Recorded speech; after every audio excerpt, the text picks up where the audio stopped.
Bismillahirrahmanirrahim. Assalamualaikum warahmatullahi.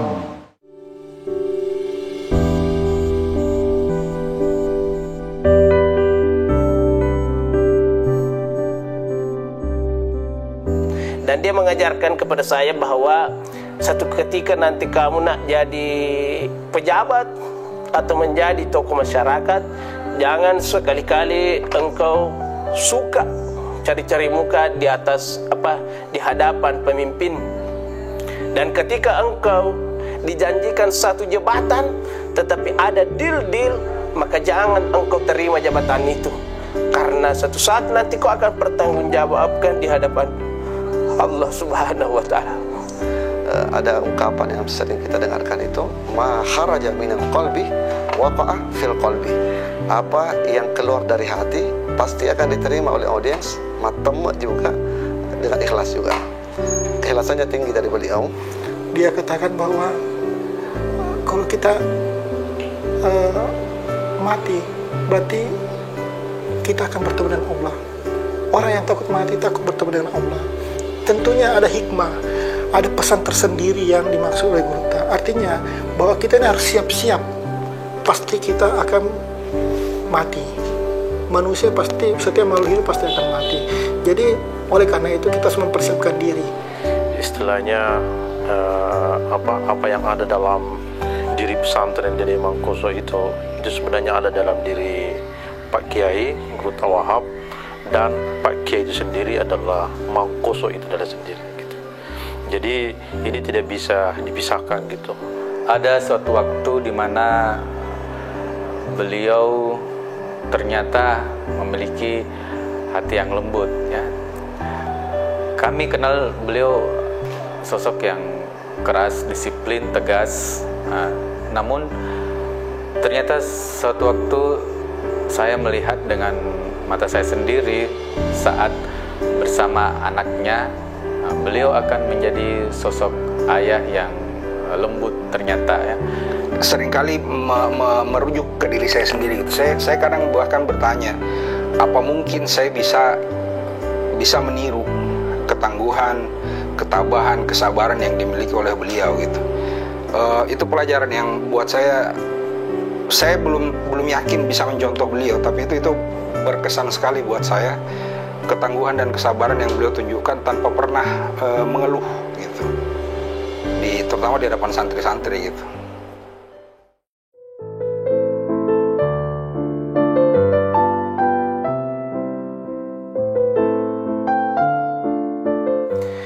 Jadi ketika kita berbicara masalah sosok Andai Guru Ta Kiai Haji Abdul Wahab Sekarya, dia merupakan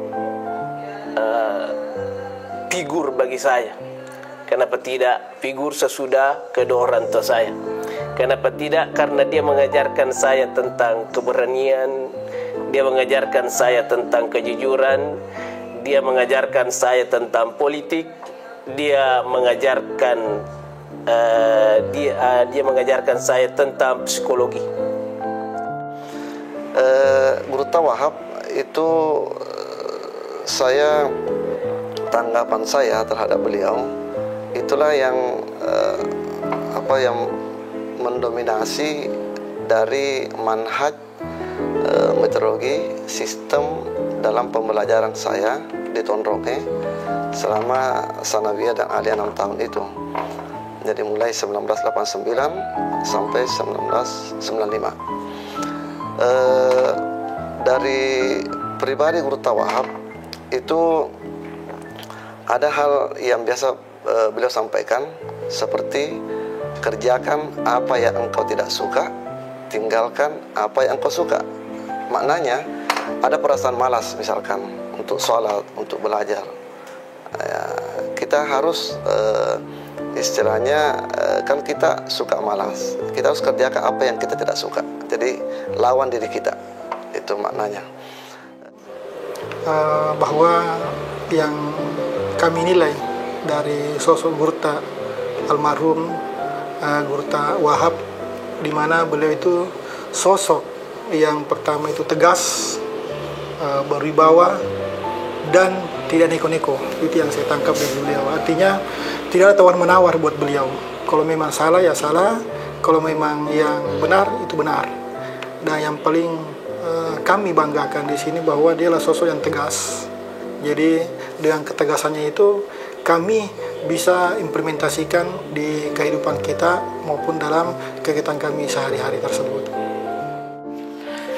Bagi saya, Guru Kiai Haji Abdul Wahab Sakaria itu ibarat DNA-nya Pondok Pesantren Dede Imam Koso gitu. Dialah menurut saya yang menjadi istilahnya apa yang ada dalam diri pesantren Dede Imam Koso itu sebenarnya ada dalam diri Pak Kiai Guru Tawahab, dan Pak Kiai itu sendiri adalah Mang Koso itu adalah sendiri gitu. Jadi ini tidak bisa dipisahkan gitu.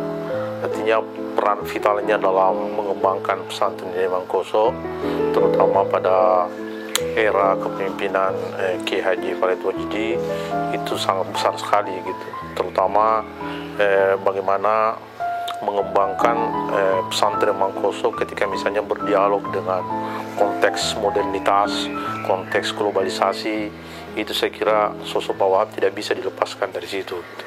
Jadi dia visioner bagaimana pesantren itu tidak hanya mengenal ilmu-ilmu agama, tetapi semasa saya di sana, saya melihat betul bagaimana Guru Wahab itu kemudian menggiring kita untuk tidak hanya paham ilmu agama, tetapi paham juga bercocok tanam gitu. Dengan kata lain bahwa konsep mengintegrasikan antara ilmu agama dengan ilmu-ilmu, kalau kita bisa bahasakan sebagai ilmu sekuler, dalam konteks praktis, saya kira itu dilakukan oleh Guru Wahab. Guru itu merupakan sosok yang tegas, apalagi dalam masalah pendidikan. Beliau selalu menuntun kita untuk masalah disiplin. Jadi jika kita melakukan suatu kesalahan, pasti kita akan mendapatkan hukuman. Walaupun nanti hukumannya tergantung dari bentuk kesalahan. Jadi kalau kita punya kesalahan besar, hukumannya juga lumayan besar. Tapi intinya adalah masalah kedisiplinan yang selalu ditanamkan kepada murid-muridnya. Beliau selalu mewanti-wanti memang bagaimana kita dalam hal sholat, menjaga sholat 5 waktu, selalu hadir tepat waktu. Kemudian bagaimana selalu hadir dalam setiap kelas tanpa ada bolos ataupun keterlambatan, itu sangat ditekankan. Kemudian dalam setiap melakukan pembelajaran di kelas, jika kita ribut-ribut, pasti hukumannya lumayan, karena itulah disiplin yang diterapkan kepada murid-muridnya. Saya dengar dari teman-teman yang sudah lebih duluan ketemu dengan beliau dan dididik langsung oleh beliau, memang tidak banyak berbeda dengan yang akhirnya saya temukan secara pribadi gitu. Kesan umum ya beliau orang yang keras, tegas, anak-anak suka bilang suka marah dan seterusnya, tapi saya pikir itu memang gaya yang beliau harus tunjukkan kepada santri-santri yang memang multi entry, jadi berasal dari berbagai macam latar belakang sosial, ekonomi, budaya mungkin, sehingga memang butuh pendekatan tertentu yang kadang-kadang memang tidak semua bisa sesuai dengan yang diinginkan oleh masing-masing santri, terlebih ketika mereka harus membandingkannya dengan keseharian yang selama ini mereka temui sebelum berpindah ke pondok pesantren. Bagi saya, beliau adalah figur yang memang sangat dibutuhkan saat itu di dalam konteks pesantren, terutama di Tonrongnya sendiri, karena yaitu tadi, di samping secara geografis memang tempatnya, namanya saja kampus memang Tonrong itu, tapi secara geografis lebih mirip seperti kampung sebenarnya, bukan kampus, sehingga proses pembinaannya pun juga praktis tidak memungkinkan untuk didekati dengan gaya seperti kalau memang memimpin dalam kampus yang relatif lebih tertata dan sistematis. Nah di Tonrong itu lokasinya yang bersebelahan dengan hutan dan seterusnya, sehingga memang butuh figur setangguh dan sekuat seperti Guru Tawahap almarhum gitu. Dan saya pikir memang pas sekali, klop sekali ketika pimpinan Pondok Pesantren dari Mangkoso kemudian mengamanahkan kampus 2 Tonrongnya kepada Guru Kiai Haji Abdul Wahab Zakaria MA. Dan itu saya pikir pesat sekali perkembangannya sejak beliau memimpin di sana. Yang perlu juga dipaham dari beliau itu, beliau pernah mengatakan begini sama saya, seandainya Dewas Sekolah Agama mencaci Sanroka, seandainya saya tidak pesantren, saya menjadi dukun, karena nenek kakek saya itu sudah keturunan dukun. Wallahu a'lam, ada pernah informasi saya dengar bahwa sejak sudah ada ilmu-ilmu kebatinan yang beliau dapat setelah masuk pesantren, kemudian tobatkan itu. Ada informasi mengatakan makdum pesaloh, artinya berasap itu air sungai untuk melepaskan semua itu. Makanya Guru Tawahap tidak bisa dilepaskan daripada kesufian, tarekat, juga pengamalan dan pengalaman spiritualnya beliau.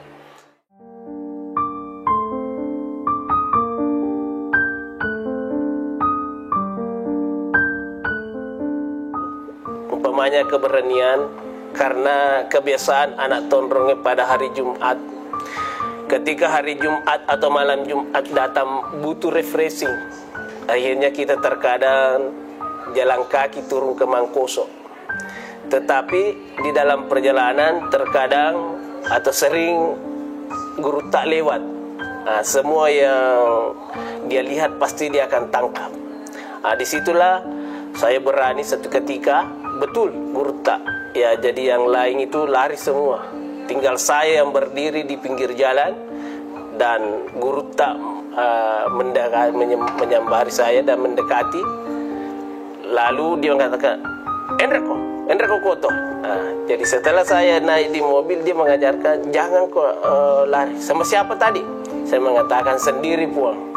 Langsung dia mengatakan, aja mak beli maduraka kutuk bangsaku mubalik. Artinya kamu akan durhaka kalau seperti saya yang kau bohongi. Akhirnya seketika itu langsung saya jujur mengatakan bahwa tetangga aku puang, saya sebumi Haji Hasbi, sekarang itu dia jadi punya travel itu di Pindrang, sudah jadi anggotanya Ustaz Abdul Samad. Dia sudah jadi tokoh masyarakat juga di sana. Jadi dia lari semua tiarap di sawah itu. Tapi bagi saya berani, usahakan berani. Akhirnya pada waktu itu saya diikutkan, ada acaranya di acara pengantin, dia mau pergi ceramah pengantin. Disitulah saya ambil ilmunya. Ketika dia ceramah, dia ambil, dan di perjalanan dia mengajarkan saya harus berani, jangan pernah jadi pengecut. Yang berkesan selama ini kalau beliau, misalkan kalau ceramah itu kan Guru Tawahap biasa makafedeng, biasa memejamkan mata sedikit baru apa, karena beliau biasa ajarkan kepada kita bahwa ingat, yang bicara itu bukan kamu, yang bicara itu adalah, kalau ayat berarti firman Allah, sabda Rasulullah SAW, kau hanya transfer lidahnya. Jadi makanya perbaiki niatmu dalam berbicara. Di samping kau baca Rabbi syrah li sadri wa yassir li amri wahlul 'uqdatam min lisani yafqahu qawli, yang dibaca Nabi Musa waktu ketemu dengan Firaun, supaya lidah kita tidak kaku. Juga hati harus ikhlas, sehingga modal keikhlasan dalam belajar, sehingga yang kita ceramahkan, kasih bawa pengajian, ada ungkapan yang sering kita dengarkan itu, ma kharaja minal qalbi waqa'a fil qalbi. Apa yang keluar dari hati pasti akan diterima oleh audiens, matemu juga dengan ikhlas juga. Keikhlasannya tinggi dari beliau. Ada yang paling berkesan, yaitu di mana waktu Gurta itu menampar. Saya termasuk salah satu orang yang ditampar waktu itu. Di mana waktu itu setelah pengajian kami bersiap-siap untuk melaksanakan sholat isya secara berjamaah. Di saat itu biasalah kita anak Tonrong ya, kita pengennya yang adem-adem. Artinya kita seharusnya kan kalau sholat itu kita sholat bagian terakhir itu kita mengisi di tengah-tengah saf dulu, baru kita melebar, kan begitu seharusnya. Namun karena kita biasa nonton, kita pasti posisi di belakang, kita ambil yang pinggir. Kita ambil di pinggir supaya angin berhembus itu kita kena dingin. Biasalah di situ waktu itu memang belum ada kayak sekarang ini belum ada AC mungkin ya. Jadi kadang waktu itu panas. Hanya kami sholat di pinggir. Setelah sholat di pinggir, kami tidak tahu ternyata dari belakang ada gurta. Ada gurta beliau almarhum, gurta Pak Wahab. Datanglah dia. Jadi semua yang sholat di pinggir itu semuanya kena tamparan, termasuk saya waktu itu. Dan yang paling saya ingat dari teman-teman senior kami mengatakan bahwa kurang berkahnya, ya mungkin karena dari turun temurun yang kami dengar dari senior kami, kurang berkahnya apabila kami tidak kena tamparan. Dan sampai saya berdoa waktu itu, mudah-mudahan saya kena tamparan. Ternyata doa saya dikabulkan waktu itu. Saya ditampar. Jadi saya ambil karena posisi di sini, gurta teriak, kamu isi di tengah. Kami ambil kitab kuning kita. Dari pas saya menengok ke bawah ambil kitab, ternyata tangannya gurta sudah melayang di muka. Di situ saya tidak marah. Dan itulah yang saya tidak tahu juga kenapa waktu ditampar itu malah saya bersyukur. Karena di saat itu memang menangis saya. Menangis bukan karena saya cengeng, bukan. Menangis itu karena sakitnya itu loh. Jadi kayak kilap, ada semacam kilap itu, keluar air mata sendiri di situ. Saya berdoa. Sebelum saya sholat, saya berdoa, mudah-mudahan ini berkah buat saya. Karena saya ingat teman-teman senior kami mengatakan bahwa tamparan gurta itu mengandung mungkin ada berkah mungkin ya. Itulah saya teringat terus itu ya, entah itu lelucon dari teman-teman ataukah apalah mungkin ya, seperti itu. Jadinya saya anggap itu bahwa itu berkah buat saya. Saya berdoa, ya Allah, mudah-mudahan tamparan ini kedepannya saya menuai berkah dari tamparan seperti ini. Dan saya juga tidak tahu di saat saya ditampar, saya tidak merasakan dendam, tidak merasakan sakit hati ataupun pikiran-pikiran buruk terhadap gurta. Malah saya bersyukur. Jadi itu yang paling berkesan buat saya. Saya di pesantren Dede Mangkoso itu kurang lebih 4 tahun gitu. Jadi saya merasakan bagaimana betul denyut nadi nasihat yang diberikan oleh Gurta Kiai Haji Abdul Wahab Sakaria itu, terutama dalam ketegasannya gitu. Mungkin banyak orang mengatakan bahwa santri-santri lain ya, bahwa dia itu sosok killer dalam tanda kutip ya. Tapi bagi saya itu adalah sebentuk ketegasan bagaimana menghadapi santri-santri yang sekian ratus orang itu dengan berbagai latar belakang karakter. Saya kira apa yang dilakukan oleh Pak Wahab itu ingin menjembatani gitu perbedaan karakter yang dimiliki oleh santri, sehingga kadangkala dia sebenarnya keras atau tegas gitu ya, tapi pada saat yang bersamaan justru dia sangat menampakkan wajah yang kasih sayangnya kepada santrinya gitu. Bagaimana memfasilitasi santrinya ya dalam konteks menyediakan misalnya dari segi ekonomi, membantu dari segi ekonomi santri-santri itu, memberi makan di rumahnya. Saya kira itu adalah bentuk kasih sayang beliau gitu kepada santrinya, terlepas dari ketegasan yang digambarkan tadi itu ya.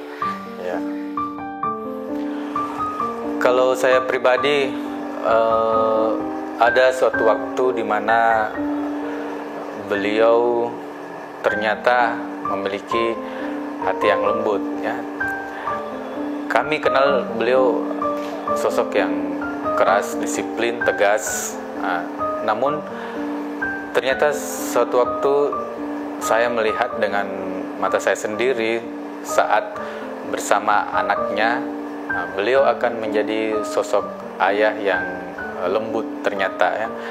Jadi saat anaknya ingin bermain, beliau ikut bermain dengan anaknya.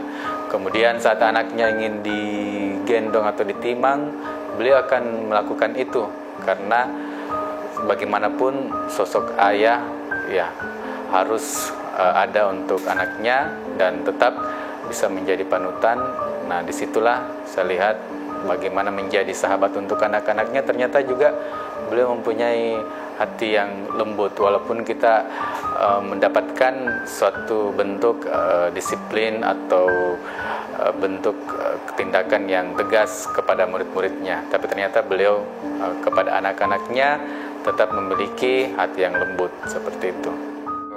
Kalau sudah urusannya di dalam masjid, tidak ada tawar-menawar. Kalau kamu ribut di dalam masjid, maka saya lawanmu, itu Guru Tak sampai bilang begitu. Tapi kalau kau mau ribut di rumahku, terserah mau kau bikin apa, kau mau habisi isi kulkas segala macam, silahkan, terserah. Dan itu memang seperti itu gitu. Saya beberapa kali sempat datang ke rumahnya beliau, langsung ke kediamannya yang tepat berada di depan Masjid Ahlus Suffah itu kalau santri datang memang seperti, ya dianggap seperti rumah sendiri gitu. Apapun isi makanan yang ada di dalam kulkasnya beliau, silahkan. Beliau tidak pernah nahan-nahan, silahkan dimakan. Mau ribut kayak mana pun terserah. Tapi ketika berpindah ke masjid, sudah bisa menjadi lain sikapnya beliau. Beliau akan menjadi sangat keras, bahkan kadang-kadang terlihat sangat beringas. Bahkan kalau lihat santri yang ribut, bersuara yang tidak seharusnya atau tidak sepatutnya dia lakukan di masjid gitu. Jadi di balik kerasnya beliau, di balik tegasnya beliau, saya tetap melihat kelembutan. Ada rasa sebagai seorang ayah di situ yang beliau selalu tunjukkan, berusaha tunjukkan. Meskipun memang seringkali kita para santri hanya lebih aware, lebih nyadar dengan sisi kerasnya beliau itu. Tapi saya justru menangkap bahwa beliau sebenarnya lembut orangnya, karena itu juga saya perhatikan bagaimana cara beliau memperlakukan keluarganya, istrinya, anak-anaknya yang sangat lembut, sangat telaten. Dan saya pikir tidak banyak figur laki seperti beliau gitu. Beliau tangguh gitu. Saya beberapa kali memang pernah berinteraksi langsung dari beberapa kegiatan dengan beliau. Kadang saya pernah diajak misalnya ikut kegiatan-kegiatan keagamannya beliau, roadshow ke beberapa daerah gitu. Itu bagi saya sangat berkesan sekali dan memberi pengalaman tersendiri buat saya gitu. Beliau biasa mungkin kayak mempermalu kita di depan orang banyak untuk melatih kita juga psikologis kita. Jadi kalau kita pergi ke rumahnya, biasa kita dikasih makan, kita biasa angkat air ke rumah beliau.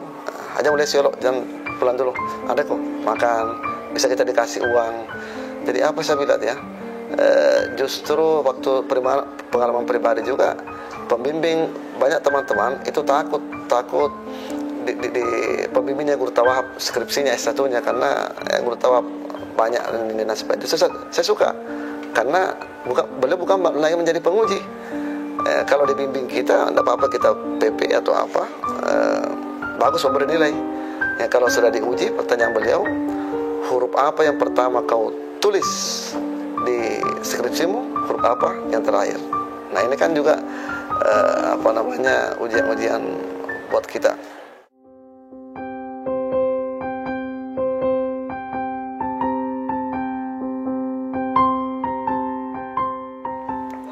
Yang selanjutnya adalah masalah psikologi. Dia mengajarkan saya bagaimana menghadapi yang namanya siswa yang nakal. Dia mengajarkan saya bagaimana menghadapi siswa yang suka melawan kepada guru. Seperti saya terkenal di Tonronge suka ketika ditegur sama guru, tensi saya naik. Dan bahkan rata-rata guru tidak berani menegur saya. Kenapa? Karena langsung saya melawan. Inilah yang dia berikan contoh kepada saya. Andre Guru Tak Abdul Wahab Sekaria, satu ketika malam tahun baru. Jadi pas malam tahun baru, dia piket di ada posapan itu. Semua kita ditangkap, kemudian dicatat. Setelah besoknya dipanggil. Jadi hampir 50 santri pada waktu itu dihukum di masjid. Semuanya dipukul oleh Guru Tak Pak Wahab. Cuma saya yang tidak dipukul oleh beliau. Dan seketika itu, setelah siswa pulang, santri pulang, ditahan saya. Dia mengatakan, "Nak, karena kebetulan Anda Guru Tak Abdul Wahab Sekaria itu teman baik dengan orang tua saya, sama sekolah, dia sama sateliti. Jadi setelah itu dia mengatakan, "Nak, tadi saya tidak pukul karena saya menghargai persahabatan saya dengan orang tua. Tetapi aku rela tidak adil di depan manusia, tetapi saya harus adil di hadapan Allah, maka saya akan memukul kamu. Kenapa saya tidak memukul kamu di depan orang? Karena saya tahu bahwa pasti kamu akan melawan. Karena saya tahu karaktermu. Olehnya itu, dengan izin Allah, saya mau memukulmu. Jadi setelah itu dia pukul saya. Bahkan beberapa kali terjadi peristiwa seperti itu. Akhirnya orang mengatakan, teman-teman saya, aku mau baca. Sehingga dia minta ke guru tak. Padahal guru tak melihat saya, tetapi dia tidak mau menghukum saya di hadapan orang banyak. Karena saya tidak suka dihukum di depan orang banyak. Karena pasti saya akan melawan ketika saya dipermalukan di depan orang banyak. Inilah kelebihan daripada Andre Guruta Abdul Wahab Zakaria. Sebelum adanya ilmu tentang psikologi yang berkembang, dia sudah tahu bahwa bagaimana menghadapi. Akhirnya waktu dia memimpin, tak satu pun orang yang pernah melawan beliau. Beda sekarang, sedikit dicubit langsung lapor gurunya. Disitulah inti daripada berkah. Karena berkah menurut saya adalah tidak bisa dibahasakan, tidak bisa ada kata-katanya, tetapi berkah itu hanya bisa dirasakan. Sampai saat sekarang ini saya merasakan berkah daripada Andre Guruta Abdul Wahab Zakaria. Begitu ingin mendekati daripada pribadi Andre Guruta Ambo Dale, meskipun tidak pernah diajar langsung, tapi Guruta Amri, bapaknya Guruta Farid Wajadi yang mengajar langsung beliau, tapi tetap juga mengarah ke sana. Pertama keikhlasan, modal keikhlasan, karena makana lillahi fahuwa muttasilun wa makana li ghairihi fahuwa munfasilun. Apa yang karena Allah itu akan bersambung, apa yang selain Allah akan terpisah. Nah, makna ini didasari oleh Guru Tawahab. Bekerjalah karena Allah, bukan bekerja karena illah, ada sesuatu, man dan sebagainya. Oke. Nasihat dari beliau itu saya sangat terkesan. Di saat beliau menyampaikan di salah satu pengajian malam, beliau mengatakan bahwa kalian anak-anakku jangan takut untuk mati. Itu yang saya ingat. Karena beliau mengatakan takut mati berarti takut bertemu dengan Allah. Itu yang paling saya ingat. Saya sedih ingat beliau itu. Dia katakan bahwa kalau kita mati berarti kita akan bertemu dengan Allah. Orang yang takut mati takut bertemu dengan Allah. Tentunya ada hikmah, ada pesan tersendiri yang dimaksud oleh Guruta. Artinya bahwa kita ini harus siap-siap. Pasti kita akan mati. Manusia pasti, setiap makhluk hidup pasti akan mati. Jadi oleh karena itu kita harus mempersiapkan diri. Karena kita tidak tahu kapan ajal kita. Jadi maksud Guruta itu ada beberapa pesan, ada beberapa pesan yang betul-betul mengandung arti yang besar, bahwa takut mati itu berarti takut ketemu dengan Allah. Oleh karena itu apabila kita ingin bertemu dengan Allah, maka perbanyaklah amal yang soleh. Itu yang saya tangkap dari Guruta. Ada satu nasihat yang menurut saya tertanam dalam pikiran saya itu, bahwa jangan pernah mendurhakai orang tua gitu. Karena orang tua itu dalam menjadi kunci kesuksesan seorang gitu. Jadi orang tua di sini bukan hanya dalam konteks orang tua biologis gitu. Saya maknai seperti itu, tapi orang tua ideologis gitu. Dan kata lain bahwa kiai-kiai muda atau para pembina di pesantren itu sebenarnya juga adalah orang tua kita gitu. Kita bersama dengan mereka itu sebenarnya kesempatan pembinaan itu lebih banyak dari mereka, terutama dalam konteks kehidupan kita di pesantren gitu. Saya lihat di tongkrongi seperti itu, bahwa para ustaz-ustaz itu adalah bagian dari orang tua kita, yang itu saya kira mesti kita harus apresiasi lebih jauh, dan tidak akan pernah tidak boleh dilupakan lah gitu dalam konteks masa depan gitu. Nasihat yang paling berkesan untuk saya yaitu bagaimana masalah menghormati guru-guru kita, menghormati orang tua. Nah, itu yang paling berkesan. Jadi biasanya saat kita mau berjabat tangan kepada beliau ataupun kepada guru-guru, kalau ada yang menghalangi kami berjabat tangan ke beliau atau ke guru-guru, kami akan dimarahi yang menghalangi tersebut, bilang kamu jangan menghalangi temanmu untuk berbuat baik atau bersungkeman kepada gurunya. Karena itulah mungkin bahwa bagaimana kita menghargai guru kita, kita harus memberi jalan kepada muridnya untuk memberi penghargaan ke gurunya, seperti itu. Beliau pernah bilang begini, dalam salah satu pengajian beliau pernah bilang begini, kalian harus jadi pemimpin gitu. Apapun segmennya, kalian harus jadi pemimpin. Bahkan ini mudah-mudahan saya tidak salah ingat, tapi itu bukan imbauan sih sebenarnya. Tapi bagi beliau menjadi pemimpin itu penting gitu. Meskipun bahkan sekalipun kau jadi rampok, jangan jadi kacungnya. Kau harus jadi bosnya rampok gitu. Meskipun saya makna itu bukan anjuran untuk jadi perampok, tapi bagi saya pesan dari beliau itu adalah berusaha untuk menjadi pemimpin dengan cara yang elegan, dengan cara yang baik. Karena dengan pemimpin kemudian itu kesempatan kamu untuk bisa didengar orang, kesempatan untuk kamu bisa memberi pengaruh kepada orang lain, tentu saja memang pengaruh yang baik. Artinya poin yang bisa saya tangkap dari situ adalah jangan mau jadi orang yang diperintah, jangan mau jadi orang yang suruhan dan seterusnya. Jadilah seorang pemimpin, even itu bahkan ketika Anda menjadi seorang pemimpin rampok. Tapi ini bukan saya makna itu bukan sebagai anjuran. Tidak mungkin guru tahu menganjurkan santrinya untuk jadi perampok. Tapi bagi beliau ada hal penting, ada poin penting yang perlu untuk dikedepankan ketika memang kita jadi ajakan untuk jadi seorang pemimpin gitu.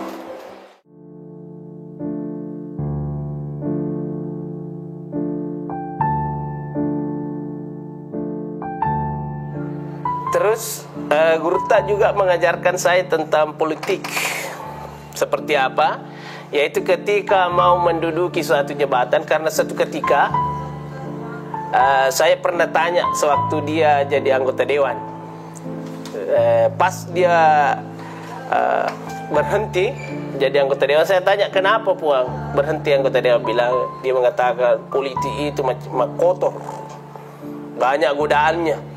Jadi sebaiknya saya keluar dari godaan karena saya takut silo dengan alam dunia. Akhirnya dia meninggalkan kehidupan politik.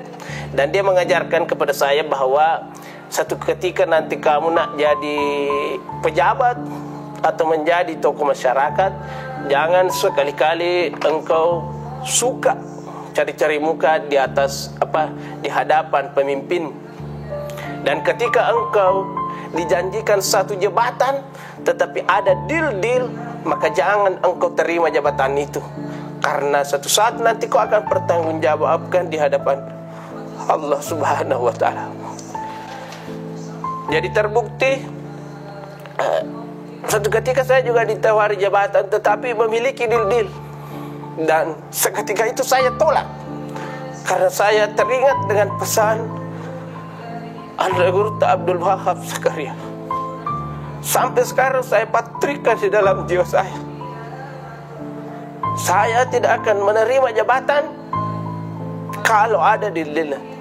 Alhamdulillah, terakhir ini saya ditawari lagi jabatan dan tidak ada deal-deal. Sebagai wakil dekan 1 Fakultas Agama Islam, saya terima karena tidak ada lagi deal-deal di belakangnya. Itu yang saya susah sekali lupakan dari Andre Guru Abdul Wahab Zakaria. Tutorial mentor utama dan pertama langsung Guru Wahab. Semua ilmu-ilmu yang didapat, apa 3 dimensi, apa tiga kompetensi yang harus kita miliki. Ini yang kita sekarang pendidikan karakter itu. Pertama IQ, intelligence quotient, kerja cerdas. Yang kedua EQ, emotional quotient, skill, kerja keras. Yang ketiga SQ, spiritual quotient, kerja ikhlas. 3H. Head, kepala, hand, tangan, heart, hati. Kemudian sama dengan pendekatan pendidikan sekarang, ada namanya pendekatan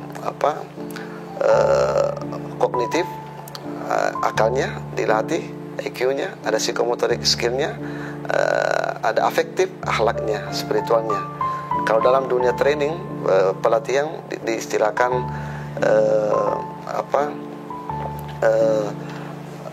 KSA, knowledge, skill, attitude. Knowledge akalnya, skill keterampilannya, attitude spiritualnya. Di tahun Ramadan juga demikian. Di bulan Ramadan itu kita betul-betul fisik kita dilatih, malah di yang lain seperti adanya dulu agrobisnis, angkat air, kemudian spiritual kita dilatih. Di pengajaran 3 dimensi itu bukan cuma 20 rakaat, bahkan sampai 36 rakaat, sampai 50 rakaat. Ya, zikirnya juga panjang. Saya sampai di saat ini saya katakan bahwa semua adalah kuasanya Allah, itu sudah pasti. Dan saya, kalau bisa saya katakan bahwa semua adalah semua berkah. Artinya berkah dari mungkin dari pesantren, berkah dari Mangkoso, Ronronge, semua adalah mengandung berkah. Saya mendapatkan pasangan istri juga merupakan suatu berkah buat saya, karena saya kembali ke pesantren lagi, artinya Mangkoso Abadaya.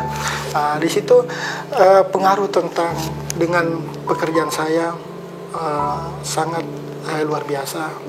Dengan profesi saya selaku jaksa saat ini, selaku penuntut umum, itu sangat menunjang dengan background saya dari pesantren, di mana pengaruhnya luar biasa, terutama pengaruh masalah, masalah uang mungkin dan uang wanita. Itu yang pengaruh yang terbesar yang saya alami, uang dan wanita. Dengan kita punya background atau dari pesantren ya, dari background pesantren, alhamdulillah setidaknya kami mengetahui bahwa yang mana yang benar dan mana yang tidak benar. Itu yang saya alami untuk dalam sehari-hari saya, pekerjaan saya ini. Jadi pengaruh dari bahasa atau dari kesan dari guru Thai itu mengatakan bahwa jangan takut mati, karena takut mati berarti takut dengan ketemu Allah. Disitulah saya sendiri kapan saja pun diambil, kami sudah siap. Satu hal yang sampai sekarang yang mempengaruhi dalam pikiran saya itu bagaimana beragama secara moderat gitu. Jadi bagi saya apa yang telah direpresentasikan oleh Guru Thai itu, Guru Abdul Wahab Zakaria, itu ada sebenarnya representasi teologi yang sifatnya moderat gitu. Dan sampai sekarang itu menginspirasi dalam pikiran saya, bukan hanya dalam pikiran ya, tapi dalam konteks tindakan, dalam keberagamaan, itu yang mengajarkan tentang bagaimana kita bersikap moderat dalam beragama gitu. Karena selalu dia mengatakan bahwa dalam pengajian-pengajiannya pesan-pesan yang diberikan itu supaya kita selalu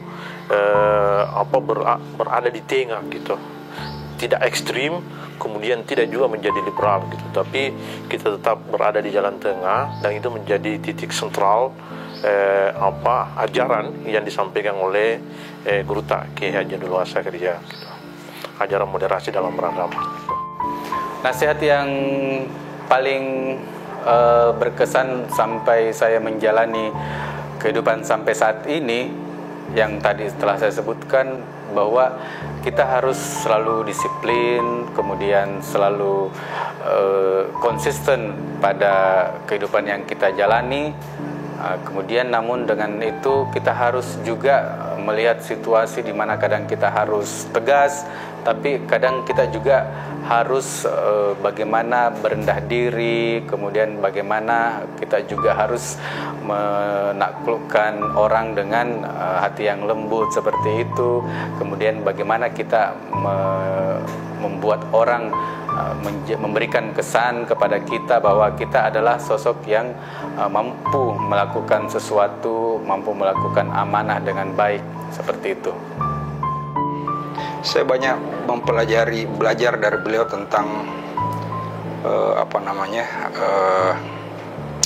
sabar, tabah gitu.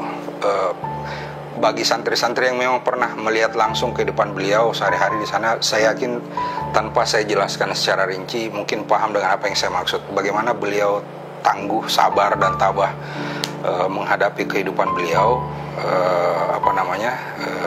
bagaimana menghadapi keluarganya, bagaimana membimbing keluarganya, mendidik keluarganya, anak-anaknya, istrinya dan seterusnya.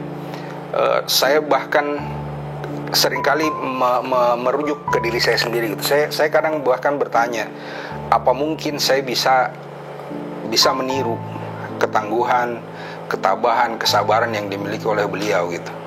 Ketika beliau diberikan amanah untuk membimbing sekian ribu santri di pesantren itu, pada kesempatan yang lain dan bersamaan juga beliau juga tetap harus mendidik anak-anaknya. Beliau punya putri, beliau punya putra, punya istri juga yang harus dibimbing, dan itu saya lihat beliau sukses untuk